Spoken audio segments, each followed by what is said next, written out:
Eu te saúdo com a paz do Senhor. Lição número 7 da classe de juvenis. Um dragão? Para esta aula, os hinos sugeridos são 34, 48 e 98. Quem é este dragão? Fique aqui comigo que eu vou te falar de quem se trata esse dragão. E é interessante falando sobre dragão. Alguma vez, você já deve ter assistido aquela série A Caverna do Dragão. O nome já sugere, né? Que a caverna é do dragão. E nesse desenho existe um dragão lá chamado Tiamat. O Tiamat, ele parece dar uma conotação de que ele está do lado daquelas crianças que se perderam ali naquele mundo, né? Não vou aqui entrar nas questões das teorias de A Caverna do Dragão, porque não é aqui o nosso foco. E se nem os autores falam exatamente como seria o final do episódio, não sou eu que vou dar esse final, né? Mas observe que sempre quando há uma série de dragão, geralmente ele é retratado de uma forma muito amigável, dócil, amiga, do bem. Mas será que de fato esse dragão ele é do fato do bem, amigável, ele é isso tudo mesmo? E por que ele é assim? Por que ele é sempre retratado assim nas séries de desenhos animados? Fica aqui comigo que eu vou te falar a respeito deste negócio. Também vou te dar as respostas da hora da revisão. A simbologia da mulher grávida. O capítulo 12 começa com a espantosa visão de uma mulher grávida, vestida do sol, com os pés sobre a lua e usando uma coroa com 12 estrelas. O detalhe deste sinal é ela estar prestes a dar à luz.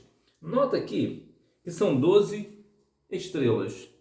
O que seriam essas 12 estrelas? Seriam as 12 tribos de Israel. E esta mulher, a simbologia que ela é a nação de Israel.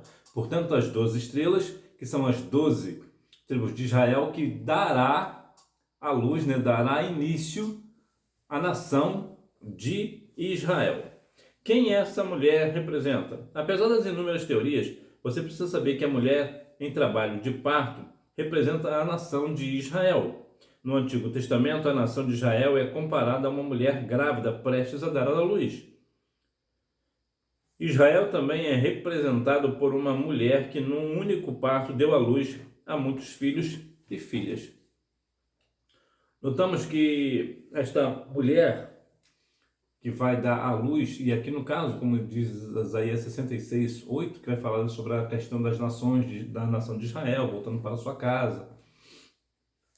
Essa mulher, ela de fato, ela representa a nação de Israel. Como é a nação de Israel? A nação de Israel, juntamente com essa questão das 12 estrelas, são as 12 tribos de Israel. Essas 12 tribos de Israel vai dar início à nação de Israel. Também é interessante falarmos que, de modo geral, essa nação de Israel não é somente a questão da nação de Israel em si, aquele local geográfico. Aqui a ideia também podemos dizer que a ideia aqui desta mulher também pode ser abranger todas as nações do mundo que salvas na pessoa de Cristo. Apesar de que muitas vezes nós somos sempre encaminhados para tratar somente da questão de Israel. Entretanto, quando nós olharmos para a palavra em alguns pontos, é claro que a nação de Israel é uma nação extremamente importante. A Bíblia inclusive menciona que nós devemos orar pela nação de Israel. Entretanto, nós também observamos que existe um povo de Deus que é um povo separado, que é o povo da nação de Israel. A nação aqui, nesse caso, é do país, né, o país de Israel. Tel Aviv como sua capital, Jerusalém sua capital religiosa. E a igreja todas as pessoas do mundo que aceitam a Cristo como Salvador. Mas é bom notarmos que algumas vezes observamos que a Israel do Senhor, trata-se de todo o povo de Deus em todos os lugares do mundo, não somente na nação de Israel geograficamente falando. Então, por isso ele dá dá luz a muitas pessoas, muitos filhos, né? Eu vou deixar aqui para ler aqui para vocês, Isaías 66. 8. Eu também vou te falar uma curiosidade sobre esse texto. Isaías 66, versículo 8, nos diz assim, ó: quem jamais ouviu tal coisa? Quem viu coisas semelhantes? Pode ser fazer nascer uma terra num só dia? Nasceria uma nação de uma só vez? Mas Sião mal sentiu as dores de parto e já deu à luz a seus filhos. Aqui está da nação de Israel. E a questão curiosa que eu trago para você desse texto é que, por conta desse texto, muitas pessoas acreditam que quando Israel se tornou nação lá nas Nações Unidas, né, no dia 14 de maio de 1948, muitas pessoas dizem que essa profecia se cumpriu, de Isaías 66, 8, né, que naquela ocasião o povo de Israel estaria voltando para a casa, né, formando ali a nação de Israel. O significado desta gravidez. Portanto, esta gravidez significa que no tempo propício, Deus enviou seu filho, nascido de mulher na cidade de Davi, cumprindo o que predisse por meio dos profetas. Então, essa gravidez significa que no tempo propício, Deus enviou seu filho. Aqui, quando você observa que Deus deu o seu filho, o filho Cristo, Cristo não morreu somente para o povo de Israel. Ele morreu para todas as pessoas. Por isso que a Bíblia diz lá em João 3,16 que Deus amou o mundo de tal maneira que deu seu único filho para que todo aquele que nele crê não pereça, mas tenha a vida eterna. Outra coisa muito interessante de falar sobre esse negócio, sobre essa questão de que Jesus não veio somente para o povo de Israel, a nação de Israel, né, lá de Tel Aviv, né, a questão geográfica falando, é que tem um texto que eu vou falar aqui para você, que é de João, capítulo 1, versículo 12. Veja bem o que nos diz a palavra. Melhor, versículo 11. Veio para o que era seu, mas os seus não o receberam. Muitas pessoas dizem que por conta desse negócio, que Jesus veio para os seus. Jesus não veio para os seus de Israel, os seus judeus. Jesus veio para o que era seu. E o que era seu? O seu sacrifício de morrer na cruz do Calvário.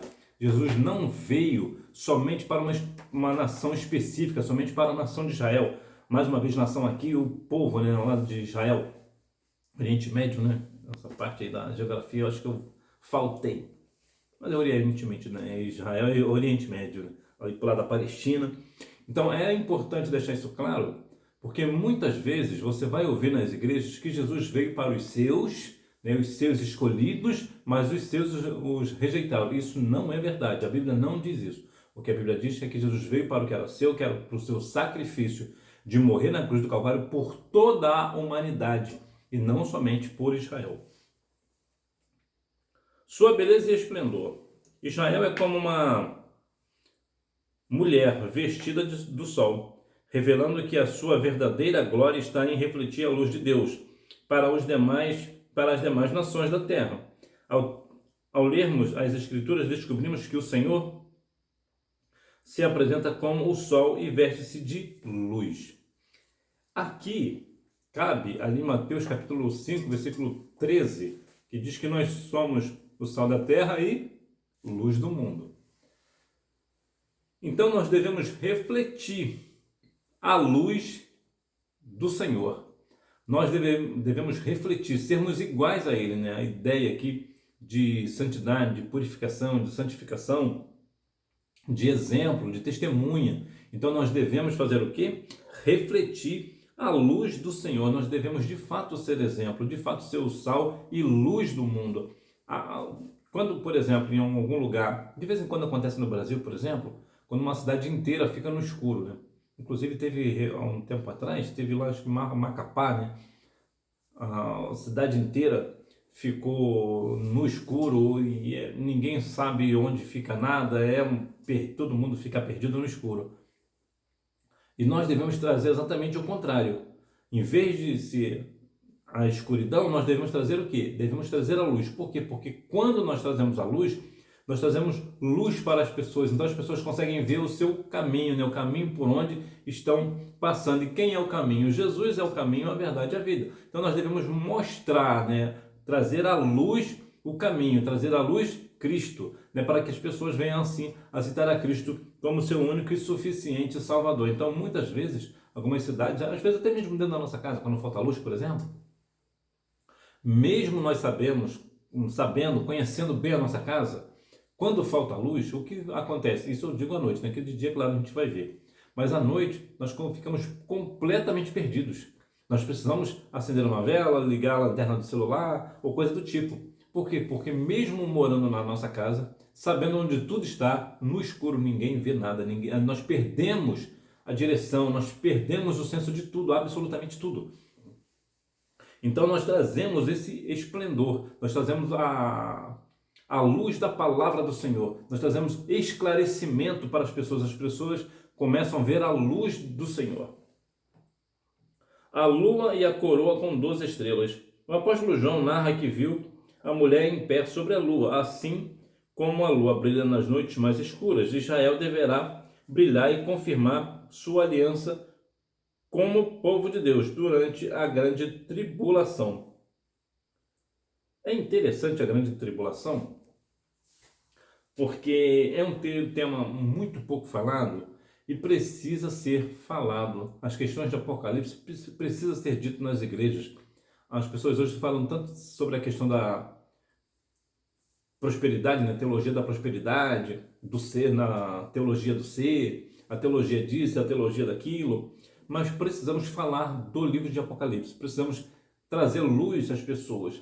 A grande tribulação é um tempo que durará 7 anos. 7 anos vai durar toda a grande tribulação. A grande tribulação ela é dividida em 2 partes. Os primeiros 3 anos e meio e depois os segundos 3 anos e meio, né? São 3 anos e meio e 3 anos e mais 3 anos e meio. Os 3 anos e meio primeiro vai haver uma paz, digamos que quase absoluta, né? Vai ter uma paz, vai ser uma maravilha isso daqui. O mundo vai ser uma maravilha. Mas depois, quando chegar ao findar os 3 anos e meio, aí começará a grande tribulação de fato, onde o anticristo vai aparecer, que na verdade quando começa a grande tribulação ele já aparece, só que as pessoas não sabem quem ele é. Então, quando chega aos 3 anos e meio, as pessoas começam a ter noção de quem de fato ele é. Então haverá uma grande guerra, uma grande tribulação. Então a igreja, nesse sentido, é interessante também notarmos que a igreja ela será tirada, a igreja não passará por essa grande tribulação. Mas aqui neste caso, a nação, que serão os 144 mil pessoas que sairão por todas as nações pregando o evangelho, esses sim deverão firmar, brilhar no escuro. Por que no escuro? Porque aqui na grande tribulação haverá um momento de completa escuridão, não escuridão no sentido de luz artificial, de luz física, luz natural, mas sim da luz espiritual. Por quê? Porque uma vez que a igreja foi tirada, lembra que Mateus 5,13 fala que nós temos que ser a luz do mundo? Então, como nós não estamos aqui, nós não somos mais a luz do mundo. Por quê? Porque nós estaremos nas mansões celestiais. Mas é aqui embaixo, aqui na terra, como ficará? Essas 144 mil pessoas, que no caso são 144 mil judeus, eles vão sair a pregoar o evangelho. Então as pessoas aceitarão a Cristo como Salvador. E é por isso que esses 144 mil pessoas deverão brilhar para que de fato confirme aí a sua aliança com Deus durante o período da grande tribulação. O grande dragão, ele é o grande adversário e acusador de Israel e da igreja de Cristo. Saiba que Satanás existe, não é um mero personagem de ficção. Jesus afirmou a existência deste ser ao dizer que viu Satanás como um raio cair do céu. Portanto, o dragão não se trata de um ser amigável, de um ser dócil, como eu te falei lá no início. O dragão, na verdade, ele é o diabo, ele é Satanás. Agora, é importante notarmos que, apesar que a Bíblia nos relata em 1 Pedro capítulo 5, versículo 8, que o diabo está ao nosso redor bramando a quem possa tragar, então se ele está bramando, ele está gritando, ele está rugindo, então ele está fazendo barulho. Então ele é amedrontador nesse sentido. Entretanto, muitas vezes, e não são poucas vezes, talvez na maioria das vezes, o diabo ele não surge, ele não aparece de uma forma agressiva, ele não aparece de uma forma bramando, né, gritando. Ele aparece como? De uma forma branda, suave, que pode ser um namoro que você está pensando porque ele é tão bonitinho, ela é tão bonitinha, mas depois você verá que é um grande problema. Então, o adversário ele chega de uma forma muito mansa na maioria das vezes. Para quê? Para poder ter a nossa confiança. É por isso que geralmente os dragões em desenhos animados são sempre retratados de uma forma muito doce, muito amigável. Por quê? Porque é exatamente o adversário, o diabo, ele aparece exatamente assim, de uma forma muito doce, muito amigável. Ah, já pensei que você fosse uma pessoa ruim, um ser ruim. Não, eu sou legal, olha como é que eu sou bom. Não é assim que ele fala? Então ele vai ali, pegando ali a confiança das pessoas, principalmente aqui no nosso caso, nas crianças, né, em desenho animado, dá muito essa alusão de criança, né? Ele vai muito a ludibriar ali o entendimento das crianças. Então as crianças vão sempre associar o dragão a um ser bom. Então, o que ele vai acontecer? Ele vai começar a associar o diabo, com o tempo a criança começa a associar o diabo como um ser bom. Por quê? Porque ele é o dragão da Bíblia. Então, se ele é o dragão da Bíblia, eu vi no desenho animado que o dragão é bom, então o Satanás é bom. Então, olha que confusão que cria na cabeça da criança. Então, o adversário, ele sempre vem na arte de enganar, de mentir. Então, é claro que se, de modo geral, quando você vê um perigo surgir, você desvia do perigo. Mas se o perigo não vier mostrando que é um perigo, você não vai tomar uma providência para sair dali. Por quê? Porque você se sente seguro. Por exemplo, aqui é uma questão assim, de criança, até de modo geral, até para adultos também. Digamos que você está num lugar, numa cidadezinha, na sua cidade, e chega uma pessoa mal vestida, gritando, talvez com alguma coisa na mão, um pedaço de pau, coisa do tipo, e chega para você falando de uma forma agressiva, certamente você vai arrumar um jeito de se defender. Por quê? Porque você vê que aquela pessoa não está ali com uma boa intenção com você. Então você vai fazer o quê? Você vai se desviar, vai correr para um vizinho, vai entrar para um lugar seguro. Por quê? Porque você está se sentindo uma pessoa ameaçada por aquela pessoa, não é assim? Agora, se essa pessoa chegar, por exemplo, bem vestida, de terno, gravata, muito bem educado, você vai sair correndo? Não, por quê? Porque não te amedronta. Te passa uma ideia de confiança, de segurança. Então você começa ali da trela, né? Começa ali a conversar. Lembra lá do Jardim do Éden? Que a mulher lá, Eva, começou a conversar com a serpente? Inclusive o dragão é a antiga serpente. Como ela chegou? Como é que a cobra começou, a serpente, né? Começou brigando, dando bote, fazendo... Não, ela começou conversando, tranquilo. É exatamente essa a artimanha do adversário. Chegar como quem não quer nada, de uma forma muito amigável, bem vestido, né? Falando palavras bonitas, sempre com uma boa aparência, com bons assuntos. E assim vai tomando assim a confiança da pessoa, e depois ela dá, que ele já está ali próximo, aí sim ele dá o golpe, e é um golpe só. Aí sim ele vai rugir como leão. Então devemos ter muito cuidado nesse aspecto.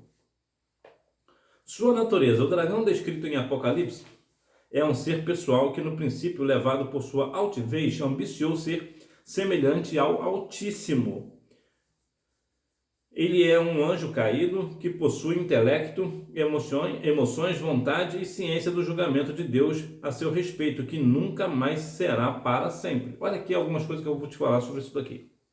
Primeiro, que ele ambiciou ser semelhante ao Altíssimo. Muitas pessoas dizem, né, que o diabo foi expulso do céu, né, porque ele quis ser maior do que Deus. Não, ele não quis ser maior. Ele quis ser igual, do mesmo tamanho, ser parecido, ser semelhante, o que é uma afronta. Mas muitas vezes nós falamos que o diabo quis ser mais do que Deus, mas isso não é verdade. A Bíblia não diz assim, não menciona assim. Uma outra questão aqui é sobre ele ser um anjo. Sim, ele é um anjo caído, mas qual é a hierarquia dele? Ele é um querubim. Veja que eu coloquei que ele não era, ele continua sendo, só que caído. O querubim, existem 4 tipos de anjos. Existe o anjo, o arcanjo, o serafim e o querubim. E o querubim é o anjo mais forte que existe. Os querubins, né? Os querubins são os que mais fortes que existem e eles estão no trono de Deus, diante do Todo-Poderoso.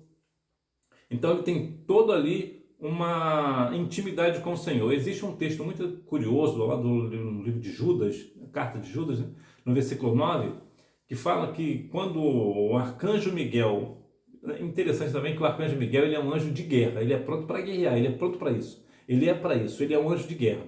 Mas observe que quando o arcanjo Miguel estava lutando pelo corpo de Moisés e Satanás brigando com ele, o arcanjo não quis lutar com Satanás. Por quê? Porque ele disse, o Senhor te repreenda. Porque ele não foi para cima do adversário, por uma questão de hierarquia. Ele sabe que apesar do o arcanjo Miguel, ele sabe que apesar dele ser do Senhor, apesar dele estar nas mansões celestiais, apesar dele ser santo, o Satanás, como querubim, é mais poderoso do que ele. É claro que Deus poderia dotar o arcanjo Miguel naquela hora de um poder extraordinário e acabar com Satanás ali, expulsar Satanás dali. Poderia, claro que ele poderia. Só que isso daria o quê? Satanás depois iria jogar isso, lançar isso no rosto de Deus. O Miguel lá me derrubou porque você não respeitou a hierarquia. Então veja que até nos pequenos detalhes, o Senhor ele sempre tem tudo na mão, ele sempre é bem organizado, ele respeita as hierarquias, ele respeita tudo. É claro que aqui eu não vou trazer aqui que muitas vezes as pessoas falam, mas isso é heresia. Não, não é heresia. É o que a Bíblia nos mostra, o que a Bíblia nos orienta. Porque se o arcanjo fosse realmente uma questão disso ou daquilo, ele não iria falar, o Senhor te repreenda, ele ia partir para cima do adversário. Mas ele disse o quê? O Senhor te repreenda. Por quê? Porque somente o Senhor pode com ele. Então isso é importante nós falarmos. Outra coisa também é que o adversário ele tem ciência do julgamento dele. Ele sabe que ele já está condenado. Ele sabe que para ele acabou, não tem perdão, não tem isso ou aquilo. Ele está condenado. E a natureza dele, ele é um ser pessoal. Ou seja, ele tem emoções. Ele tem o intelecto, né? Ele tem vontade, ele tem ciência. E qual é a vontade dele? A vontade do diabo é destruir a humanidade, é destruir eu e você. A vontade dele é destruir todos os homens e mulheres. O que ele quer é que todas as pessoas, assim como ele, vá para o inferno. Esse é um grande intento de Satanás. E como é que ele faz isso? Justamente ele chega de mansinho e quer, com isso, ter a confiança das pessoas. E as pessoas assim acabam crendo nele de uma forma que ele é um ser amigável e acaba fazendo o que está acontecendo, né? A ver, por exemplo, aqui no Brasil existe até a Igreja do Diabo, né? Para você ter uma ideia de como tem pessoas que têm simpatia pelo diabo, né? Existe uma música, né? Me parece que era do Guns N' Roses, chamada Sympathy of the Devil, simpatia pelo demônio. Olha que situação, não? Ou simpatia pelo diabo, né? Dependendo aí da tradução. Então veja que na música existem referências, né? Muitos falam de Lúcifer, por exemplo, que inclusive essa música do Guns N' Roses, acho que é Guns N' Roses mesmo, ela fala de uma forma assim, quase uma declaração de amor para Lúcifer. Então existe também uma empresa de eletroeletrônico, não, de máquina de lavar.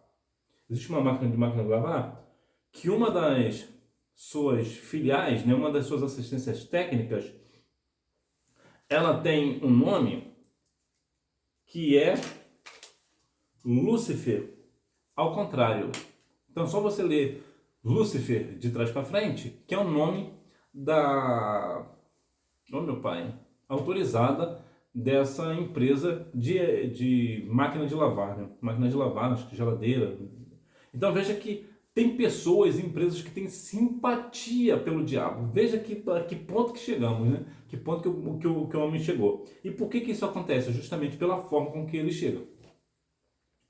Visto como um dragão vermelho, Satanás é chamado de homicida, pois desde o princípio intenta a morte física e espiritual do ser humano. A cor avermelhada representa o pecado, a violência, bem como o sangue das vidas que foram destruídas por ele. Satanás, ele é homicida desde o início, ou seja, ele quer matar. Homicida é uma palavra que quer dizer diretamente homem que mata, né? Homem é homem, sida que mata. Por isso que tudo aquilo que mata tem sida no final. Inseticida, por exemplo, é que mata inseto. Só para você ter uma alusão aí, ter um norte. Então ele é um homicida. Ele quer destruir o homem, tanto na questão física e principalmente na questão espiritual. É interessante que há pontos, exemplos que eu não posso dar a você, porque é pesado, é bem pesado, que talvez deixasse aí Sodoma e Gomorra aí no chinelo, só para você ter uma noção aí do que eu quero te dizer. Que eu vou te falar aqui de uma forma superficial, só para você ter noção. Até na esfera sexual, o diabo tem destruído a raça humana, tem colocado coisas absurdas na questão sexual. Por quê? Porque tanto no físico quanto no espiritual, o que o diabo quer é destruir a raça humana, é humilhar, é fazer com que pessoas fazem as coisas mais absurdas possíveis. Eu tenho visto alguns vídeos que eu penso até que às vezes não é possível que isso seja verdade, né? Pessoas que se identifiquem como cachorro, se identifiquem como ovelha, se identifiquem como porco e ficam andando como porco, como ovelha, como animal, como cachorro. Eu não consigo compreender. O que é isso? Isso é o quê? É o adversário querendo e colocando humilhação na raça humana, humilhando de uma forma completamente profunda, justamente para acabar com a integridade do homem. Porque, na bem da verdade, se ele conseguir destruir o homem nessa questão física, que é de tirar a integridade do homem, o que ele está fazendo? Ele está também acabando com a questão espiritual. Ele acabando com, ou na verdade o que ele quer de fato mesmo é acabar com o espiritual do homem. Por quê? Porque se ele acabar com o espiritual do homem, o homem vai para o inferno junto com ele. Só que ele faz as duas coisas, ele faz tanto do espiritual quanto no físico. O que ele quer mesmo de fato é destruir. E cada um de nós devemos vigiar para que nós não venhamos, por uma razão ou outra, cair nas ciladas do diabo. Ninguém está livre desse negócio. O poder de Satanás. Apesar de associarmos a aparência assustadora de um dragão, você precisa entender que ele é astuto e no intuito de enganar pode se disfarçar até de anjo de luz. Veja que, como eu falei, ele é um querubim ungido, apesar de ser um querubim caído, na verdade, né? Ele é um querubim caído, mas não deixou de ser querubim? Não, não deixou de ser querubim. Então ele pode, por isso daí, se tornar num anjo de luz. Ele pode parecer que é um anjo. Ele pode dar aparência, uma boa aparência, porque de modo geral, eu acredito que pelo menos a maior parte das pessoas no mundo, se vê o diabo materializado na sua frente, vai sair correndo, né? Vai morrer de medo dele, por causa da sua má aparência, né? Aquela aparência terrível, tenebrosa, apesar dele ser um espírito, né? Mas ele pode aí se materializar. Agora, se ele chegar de uma forma como um anjo de luz, o que acontecerá? As pessoas vão até reverenciá-lo, e é exatamente isso que ele quer que as pessoas façam. E uma questão aqui até curiosa: se porventura aparecer um anjo na sua frente, como você sabe? Como que você consegue discernir se ele é um anjo mesmo da parte de Deus ou se ele é o diabo se fazendo de um anjo de luz? É fácil. É só você estiver perto dele e você fazer com que vai se curvar diante dele. Assim que você for se curvar diante dele, se for um anjo de Deus, vai te repreender na hora. Ele vai dizer: não te dobres diante de mim, porque sou conservo seu. Adore somente ao Senhor. Isso é o que o anjo vai dizer. Por quê? Porque em Apocalipse 19:10, A Bíblia diz que o anjo não aceita adoração. O anjo de Deus ele não aceita. Por quê? Porque ele sabe que ele não é digno de adoração. Agora, se for o adversário, ele vai deixar você de joelho, porque ele quer de fato a sua reverência. Então, é claro, você não vai se ajoelhar diante dele. Então veja que o adversário ele pode se disfarçar, vamos assim dizer, né? Ele se disfarça de um anjo de luz, ele se faz de anjo de luz. E esse anjo de luz pode também ser não somente, até porque eu vejo assim de uma forma direta que o diabo não vai aparecer de fato como um anjo, né? Literalmente como um anjo. Ele pode fazer isso? Pode, mas de modo geral acredito que ele não vai fazer muito. Pelo menos eu acredito que não. Mas o que vai acontecer mais, esse anjo de luz, vai ser uma pessoa na sua vida. Tanto homem quanto mulher. Aquela pessoa maravilhosa que de repente surgiu do nada. Pode ser um anjo de luz. Ele pode ser uma pessoa que o diabo vai usar para te afundar, para fazer você cair. Então você tem que ter muito cuidado com quem você anda. E principalmente para onde aquela pessoa está te levando. Quantas vezes você começa a ter uma amizade nova, e a amizade sempre é bom, né? E você começa a ver que essa amizade está tirando você da igreja, por exemplo, está tirando você da escola bíblica dominical, sempre arruma um jeitinho de tirar você para sair, justamente nos cultos de ensinamento da palavra. Chuta que é laço. Isso não é da parte de Deus, não. Então é importante que nós venhamos compreender que o diabo ele tem poder, ele tem tanto poder que nem o arcanjo Miguel, que é um anjo de guerra, quis briga com ele. Mandou o quê? O Senhor te repreenda. O diabo é um ser espiritual, pessoal e poderoso. Ele tem um certo poder. Ele tem tanto poder que ele levou uma parte dos anjos junto com ele para o inferno. Então, se ele conseguiu persuadir, mandou para o inferno não, né? Que ele não está no inferno. Mas, assim, de uma forma direta, só para te entender. Se ele conseguiu persuadir os anjos que moravam lá no céu, que estavam na presença de Deus, ele conseguiu enganar, imagina o que ele faz com o homem. Então nós precisamos ter cuidado com ele.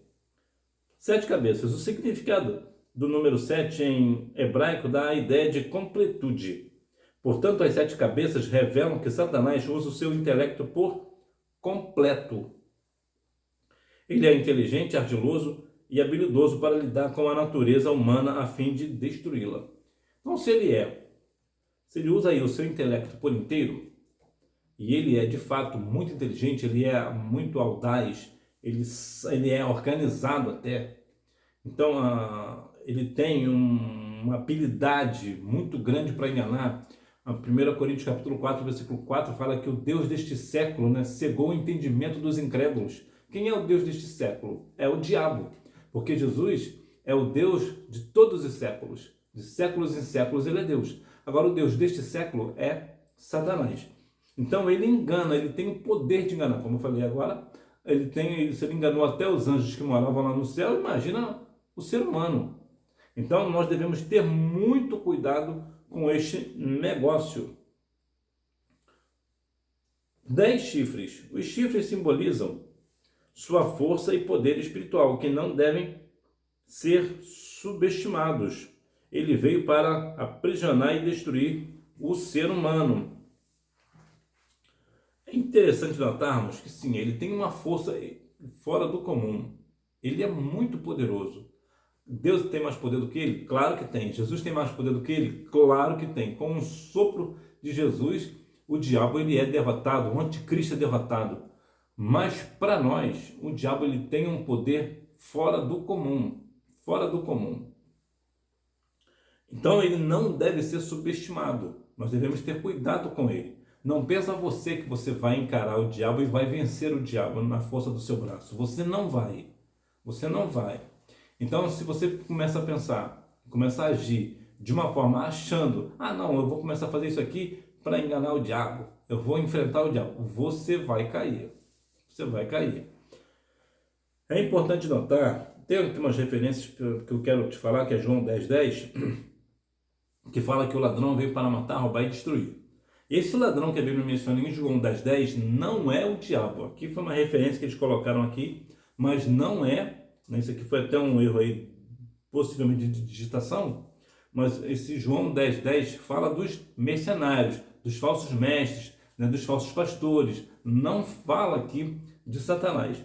Mas sim, Satanás ele é de fato destruidor, ele quer acabar com a raça humana, ele verdadeiramente ele veio para aprisionar o ser humano, ele quer aprisionar o homem. E é importante que nós devemos realmente observar que, olha que até a Bíblia menciona, olha como é que é o negócio. A Bíblia diz o que sobre o diabo? Resistir o diabo e ele fugirá de vós. Ou seja, nós temos que resistir a ele. Ele está vindo lá, eu vou por cá. Mais uma vez, se o Miguel, que é arcanjo, que é um anjo de guerra, falou, o Senhor te repreenda, por que nós vamos querer brincar com ele? Nós não devemos brincar com ele. Outra questão também, que as pessoas falam muito que o diabo está debaixo do meu pé. Não, não está. Por quê? Aos Romanos capítulo 16, no versículo 20, né? É 20 ou é o 22? Fala que Deus vai esmagar o diabo debaixo dos nossos pés. Veja que é Deus quem vai esmagar, não nós. Nós não tem essa história de que eu vou pisar na cabeça do diabo. Não, nós não vamos, nós não iremos. Quem vai fazer isso é o Senhor. Então é importante que nós venhamos compreender que verdadeiramente o adversário ele tem muito poder. Então nós não devemos de maneira nenhuma enfrentá-los sozinhos. Nós devemos resistir o diabo na fé, buscar ao Senhor em oração para que o Senhor repreenda o adversário da nossa vida. 7 coroas. As 7 coroas revelam que Satanás é o monarca, que governa o reino das trevas. No Evangelho de João, ele é chamado de príncipe deste mundo. Veja que Satanás ele governa o reino das trevas. Ele é o grandão lá do reino das trevas, né? Ele é aquele que governa, aquele que dá aquelas ordens para destruição, né? Ele manda, ó, você vai para lá, você vem para cá, você fica aqui. A ideia é essa, né? Ele que governa, ele que comanda tudo aquilo que é a hortes da maldade, é ele. Tudo é o diabo, tudo é o adversário quem comanda. Os parceiros de Satanás. João narra que com a sua cauda o dragão arrastou para a terra 1/3 das estrelas do céu. Essas estrelas aqui é uma referência aos anjos, tá? Mas o que isso significa? As 7 estrelas representam os anjos que caíram junto com Satanás em sua rebelião e com ele foram condenados por Deus. Veja que é 1/3 parte dos anjos que estavam no céu foram enganados por Satanás. Ou seja, não foi um anjo só que ele conseguiu enganar. Ele conseguiu enganar 1/3 parte. E os números dos anjos são incontáveis. Então, esses números incontáveis, 1/3 parte foi enganada pelo diabo. Existe uma questão muito curiosa sobre isso. Se um número é incontável, como sabemos que é a terça parte? É uma questão bastante curiosa, né? Os teólogos, de modo geral, associam essa terça parte dos anjos, das estrelas aqui, como anjos. E realmente, lá no livro de Jó também fala que as estrelas cantavam no dia da criação, né? Essas estrelas lá de Jó também são os anjos. Quando a Bíblia menciona que Deus chama as estrelas pelo nome, também são os anjos. Então, veja que, mais de modo geral, é aceito, apesar da Bíblia mencionar que os anjos são incontáveis, seres incontáveis, ou seja, é um número de milhões, milhões e milhões que nunca acabam, né? Foram feitos somente um número específico de anjo, que são incontáveis, né? Mas não foram mais criados depois disso, então, mas mesmo assim são incontáveis. Mas os teólogos, de modo geral, acreditam que o diabo trouxe consigo 1/3 parte. Mais uma vez, mostra aqui a força, né,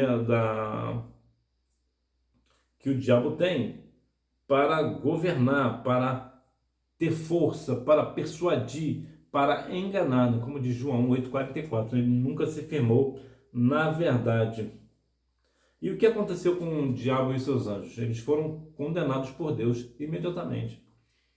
Há uma questão interessante sobre a questão do inferno, porque muitas pessoas dizem que o diabo está no inferno. Isso não é verdade, o diabo não está no inferno. A Bíblia diz que ele está ao derredor procurando a quem possa tragar. Lá no livro de Jó fala que ele foi ter com Deus juntamente com os anjos. né? Ele está nas mansões, nas regiões celestiais, como diz Efésios capítulo 6.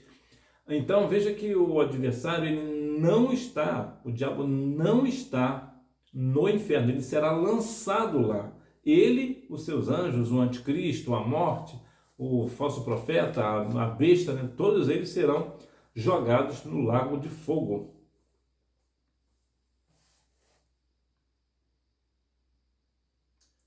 O propósito de Satanás. O principal propósito do inimigo de nossas almas é destruir o Filho de Deus e os seus santos, como está escrito: e o dragão parou diante da mulher que havia de dar à luz, para que, dando ela à luz, lhe tragasse o filho. Veja aqui uma ideia, quando aqui numa simbologia lá da mulher, né, que é a mulher aqui no nosso caso é a nação de Israel, o que era, o que o adversário queria na verdade, e o que ele quer? Ele quer destruir toda a raça humana. A Bíblia chega a mencionar que se não fosse pelo Senhor, o diabo nos engoliria vivos. Para você ver a fúria que o diabo tem. E por que o diabo tem tanta fúria do homem? Por duas razões. Primeiro, que nós iremos morar no lugar onde ele morava. E segundo, que por conta disso, nós somos maiores do que ele. Olha na questão espiritual. Por quê? Deus ama mais você do que... Deus ama todos os anjos, é verdade. Mas Deus ama mais você do que todos os anjos combinados. E isso é tão verdade, que quando o diabo veio e enganou todos os anjos, né, na terça parte, eles foram condenados imediatamente. Mas quantas vezes nós pecamos contra o Senhor e o Senhor nos perdoa? Mas para os anjos não tem perdão. Uma vez que eles erraram, já era, acabou. São condenados, foram condenados, né? Então veja que agora também tem aquela questão, né? Você e eu, nós somos filhos de Deus, filhas de Deus. Mas se nós ficarmos, apesar de Deus nos ama, claro que Deus nos ama. Tanto nos ama que deu seu único filho. Mas nós também devemos lembrar que Deus é santo. E se eu não viver uma vida de santidade diante do Senhor, viver de qualquer maneira, na prática da iniquidade, naquele grande dia, o que eu vou ouvir? Apartai-vos de mim, vós que praticais a iniquidade, eu não te conheço. Mas, Senhor, eu fiz isso e aquilo no seu nome, eu não te conheço. Então, nós devemos saber que verdadeiramente Deus nos ama, mas não é porque Deus nos ama que Deus vai pactuar com o nosso pecado. Deus não pactua. Então veja que o adversário, o grande propósito do adversário é acabar com a raça humana, né? Assim que a mulher vai dar à luz, ele quer tragar. Suas estratégias foram para tentar destruir Israel a fim de impedir o nascimento de Jesus. Então já começa aqui uma questão. Ele já começou uma estratégia para impedir que Jesus nascesse, né? Para você ver como ele tem a estratégia, como ele é ardiloso, como ele é genioso, como ele é audaz, como ele é inteligente, organizado. Assim foram assassinadas milhares de crianças a mando de Herodes com a intenção de matar Jesus. Ou seja, assim que houve a questão sobre o nascimento de Jesus, o que o adversário fez? Colocou na cabeça desse Herodes aqui, para quê? Para que matasse todos os meninos com menos de 2 anos. Para quê? Para que naquela leva ali, Jesus também fosse morto. Por isso ele afrontou a divindade de Cristo através da tentação. Lembra que ele duvidou se tu é mesmo Cristo? Agora olha que interessante, aqui em Mateus capítulo 4, na tentação, veja que no versículo que antecede o capítulo 4, que eu acho que é capítulo 3, versículo 27, é o último do capítulo 3, o último versículo, o que a Bíblia fala ali? Deus fala assim: este é o meu filho amado, a quem me comprazo. E logo em seguida, no capítulo 4, o que o diabo faz? Se tu és mesmo filho de Deus, olha só, ele está fazendo o quê? Ele está afrontando a divindade de Cristo. Ou seja, Deus acabou de falar e o diabo quer botar o quê? Dúvida. E é assim também que ele faz conosco. Deus fala algo para nós, e assim que Deus fala algo para nós, o que o diabo fala? Ele quer botar dúvida no nosso coração. Lembra lá do Éden? Que Deus deu uma ordem, falou algo, e a serpente falou o quê? Foi isso. A serpente fez o quê? colocou outra coisa completamente diferente ali, justamente para quê? Para pôr dúvida. Então é importante que quando Deus fala algo para você, ponha isso no seu coração. O diabo vai querer falar o contrário, mas você fique firme. Se Deus falou, acabou. Não tem que você colocar dúvida no seu coração. Se Deus falou, está falado. Então veja que Deus acabou de dizer que Jesus era o filho dele e o diabo quis o quê? Colocar dúvida. E após tantas outras tentativas de matá-lo, tentou impedi-lo de ser crucificado para que não consumasse a nossa salvação. Veja que o adversário sempre ali, inclusive ele com até a questão de Pedro, né? Quando Jesus falou que iria ser crucificado, o que Pedro disse? Não, Senhor, de maneira nenhuma sereis crucificado. O que Jesus disse para Pedro? Para trás de mim, Satanás.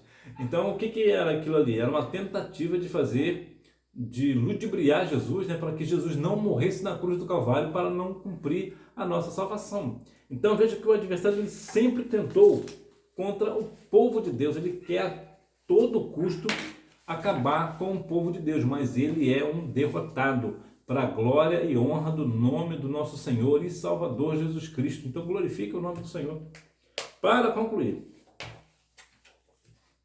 Satanás não cessa de vagar pela terra, promovendo o mal. Quando lemos as páginas do Apocalipse, percebemos a clara intenção do dragão: destruir Jesus Cristo e os seus eleitos. Ele declarou guerra contra os anjos de Deus no céu, contra os judeus, tentou matar Jesus e segue tentando tragar os genuínos cristãos. Por que genuínos cristãos que ele quer destruir? Porque aquele cristão que não é genuíno, ele está perdido, então ele não precisa se preocupar com ele. Então veja que o adversário ele sempre tentou contra os anjos no céu, tentou ir lá no céu, ele até conseguiu, né? Trouxe ali uma terça parte dos anjos com ele. Ele tentou aí acabar com a vida de Jesus antes dele nascer, né? Ou novinho, né? Tentou também impedi-lo de ser crucificado. Também sempre tenta contra o povo de Israel, né? Os judeus, por exemplo. Ele sempre tenta, de uma certa forma, acabar com o plano da salvação. Ele sempre é o do contra. Então, que nós venhamos sempre continuar firme no Senhor, glorificar o nome de Deus. Por quê? Porque Satanás, o dragão, ele está completamente derrotado, ele está destruído de uma forma simbólica, né? Porque sabemos que o diabo ele não vai ser destruído, ele será vencido. E qual é a diferença? A diferença é que ele será vencido e será lançado no inferno. Mas ele vai continuar vivendo atormentado para o inferno para toda a eternidade. Ou seja, ele nunca vai morrer. Deus nunca vai matar o diabo. O diabo ele vai sofrer toda a consequência de tudo o mal que ele fez, de toda a rebelião, de toda a rebeldia, desde sempre, né? Desde a sua rebelião no céu para toda a eternidade, ele vai sofrer sendo tentado, né? Lá no inferno, né? Será torturado lá no inferno. Tentado não, será torturado lá no inferno. Então que nós venhamos continuar firmes como cristãos verdadeiros na presença santa do Senhor. Hora da revisão. Número 1. Ela representa a nação de Israel. Número 2. Esta gravidez significa que no tempo propício, Deus enviou o seu filho. Gálatas 4:4. Nascido de mulher na cidade de Davi, cumprindo o que predisse por meio dos profetas. Lucas 2:11. Número 3. O dragão é o diabo, a antiga serpente, também conhecido como Satanás. Apocalipse 12:9. Ele é o grande adversário e acusador de Israel e da Igreja de Cristo.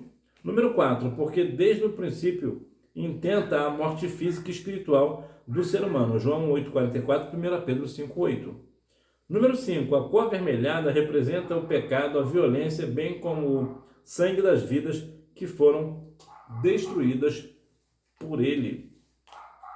Então veja que verdadeiramente o dragão, a antiga serpente, será derrotada pelo nosso Senhor e Salvador Jesus Cristo. Que Deus em Cristo continue abençoando a sua vida e você me vê na próxima aula, se Deus quiser. Tchau!